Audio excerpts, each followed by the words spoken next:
Krishna Karuna Sindhu Deenabandhu Jagatpati Gopesh Gopika Kanta Radha Kanta Namostate. Namo Vishnu Pada Krishna Krishnapria Shrimati Bhakti Charu Swami Jinami Snigdha Cheta Supranita Vagnam Jarsa Pradam Prabhupada Gataha Pranam Nami Bhakti Charu.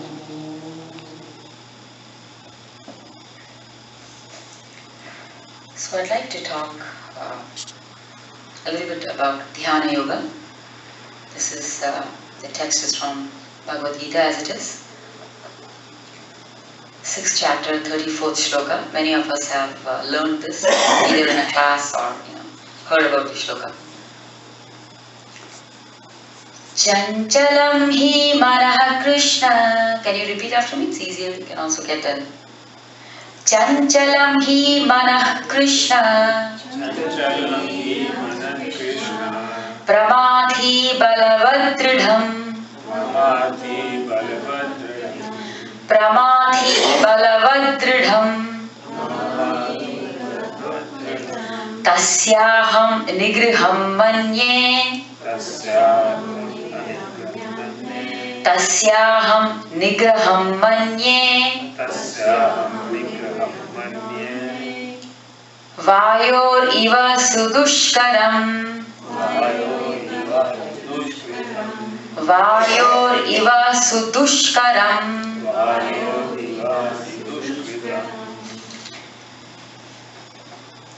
Chanchalami manah Krishna. So Shri Krishna is saying, Arjuna is talking to Krishna and he is terribly confused in that state. He's going to wage a war and he's not ready for that at all. Chanchalam hi manah Krishna. Pramadhi balavadridham. The mind is restless, turbulent, obstinate and very strong. O Krishna, and to subdue it, I think it is more difficult than controlling even the wind. So it is very practical and a very real way of talking about something, a difficulty. Because Arjuna, as we know, first and foremost, he is a very close associate of Sri Krishna, one of his best friends and a pure devotee. So he is saying, the mind is restless, turbulent, obstinate and very strong, Krishna. And to subdue it, I think it is more difficult than controlling the wind. Srila Prabhupada's purport, the mind is so strong and obstinate that it sometimes overcomes the intelligence. Although the mind is supposed to be subservient to intelligence. For a man in the practical world who has to fight so many opposing elements, it is certainly very difficult to control the mind. Artificially, one may establish a mental equilibrium towards both friend and foe, friends and enemies. But ultimately, no worldly man can do so, for this is more difficult than controlling the raging wind. In the Vedic literature, Katha Upanishad, Canto 1, stanza 3, 3rd shloka, it is said, Atmanam rathinam vidhi shariram rathamevacha buddhim tu sarathim vidhi manah pragrihamevacha indriyani hayanahur vishayams teshu gocharan atmendriya manoyuktam bhoktyedyahu manishinaha. Such a beautiful shloka Srila Prabhupada used to explain this furthermore. The individual is the passenger in the car of the material body. So it's a very practical analogy, something which we all can relate to because we definitely know about cars staying here. The individual is the passenger in the car of the material body and the intelligence is the driver. Mind is the driving instrument and the senses are the horses. The self is thus the enjoyer or sufferer in the association of the mind and senses. So whatever we go through, ups and downs, whether it is happiness, pleasure, or complete woe, unhappiness, struggle, everything, it is all enjoyed and suffered along with the mind.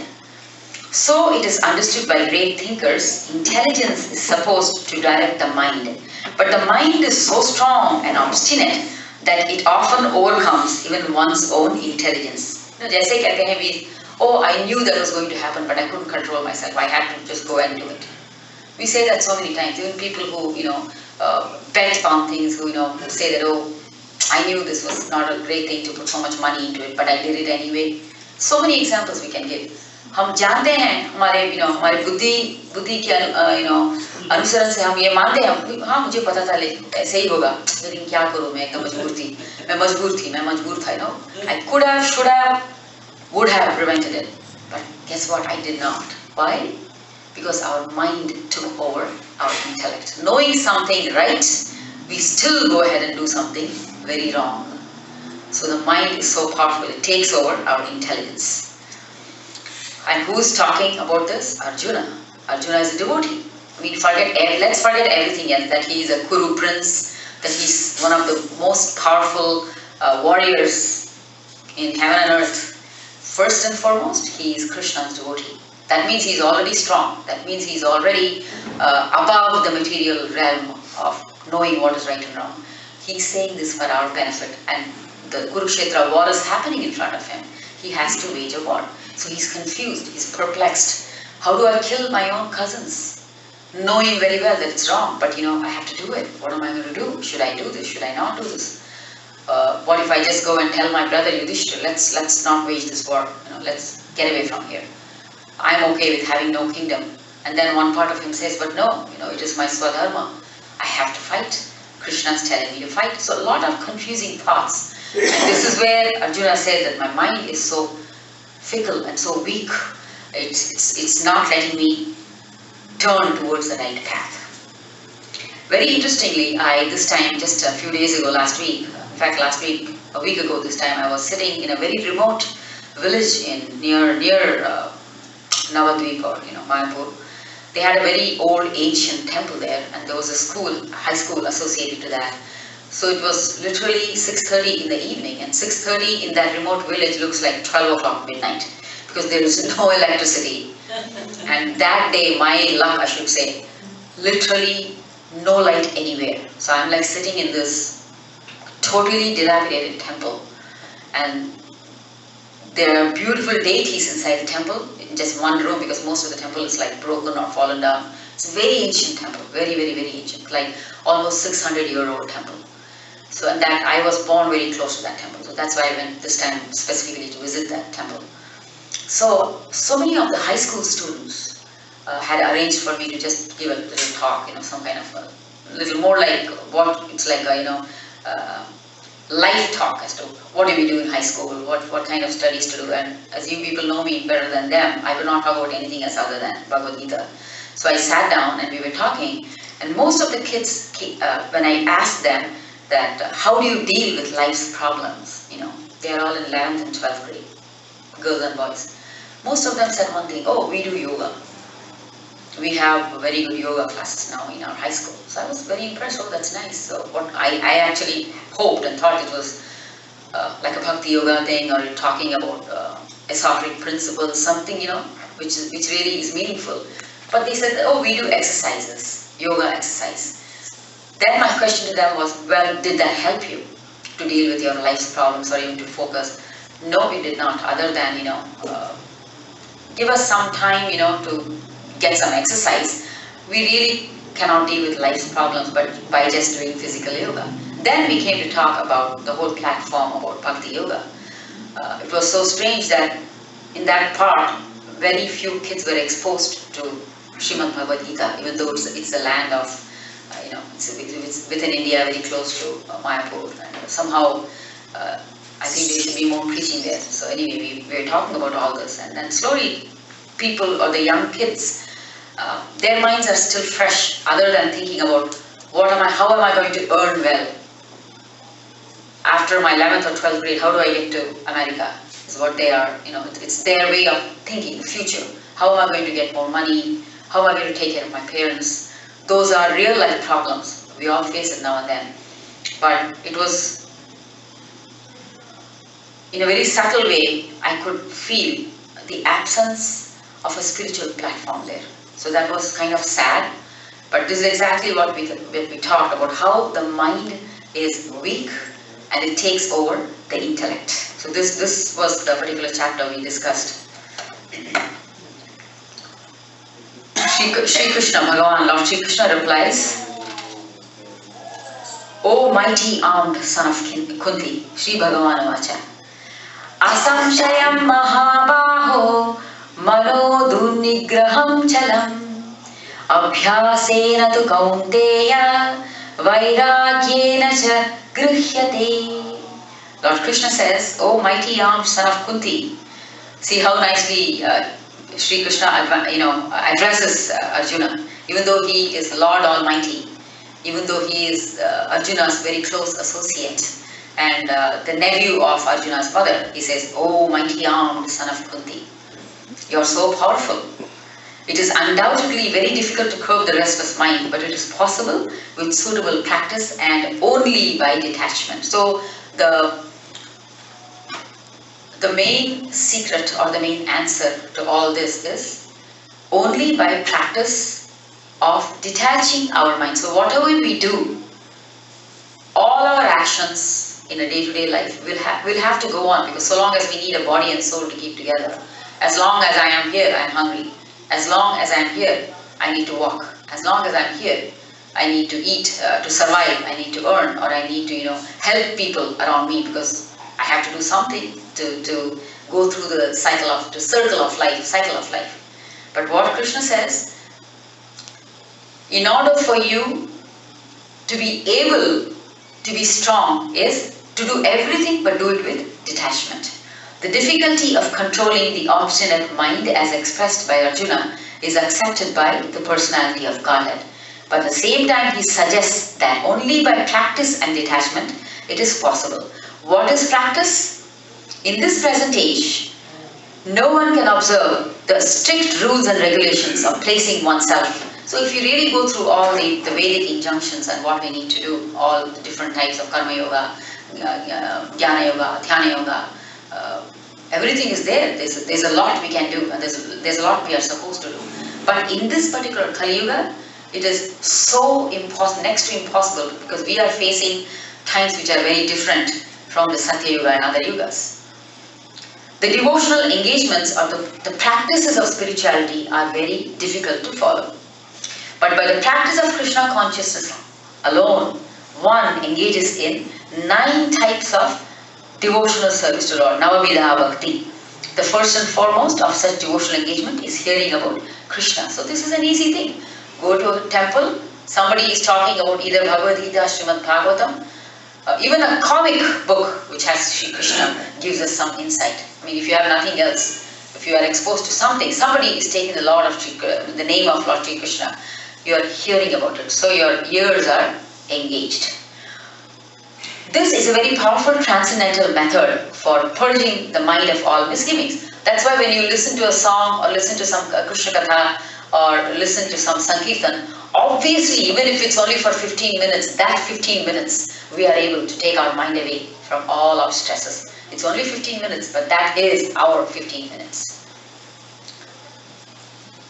The more one hears about Krishna, the more one becomes enlightened and detached from everything that draws the mind away from Krishna. By detaching the mind from activities not devoted to the Lord, one can very easily get into trouble and not learn the right Vairagya. Vairagya means detachment from matter, but engaging the mind in the spirit. So every time we do anything, always in the back of our mind, I'm not saying it's easy, but it is a practice. That's why Prabhupada says it is a practice. You start someday, just like how we practice music or we practice tennis. Suddenly somebody cannot say, I'm going to become a champion in 4 days. I say, thodi hoti. Right? We practice. So someone starts practicing, then now, shuru to ho gayi. Right? Like so many of my students who learn music, very first they say, ma'am, when am I going to sing that? The classical thing. Well, it may take a year or 2. And they're not too happy, but then when they slowly get into it, 6 months, 7 months down the line, they're singing away very nicely. Why? Practice. So that's what, and even in spirituality, you start practicing. We start chanting 1 round a day. Not everybody can do 16 rounds per day, but all of us can do 1. That's the reason when we come to the temple, people advise us, just chant 1 round, that's fine. Why? Because once you start chanting even 1 round, it has an effect Krishna's name never goes to waste. If we start chanting one round, it affects you in some way or another. And the effect is always positive. Next day or even 2 days later, you will chant 2 rounds. It gets easier, it only gets easier. So the more we avoid doing something, it's going to be very hard the very first day. Just like learning math, algebra.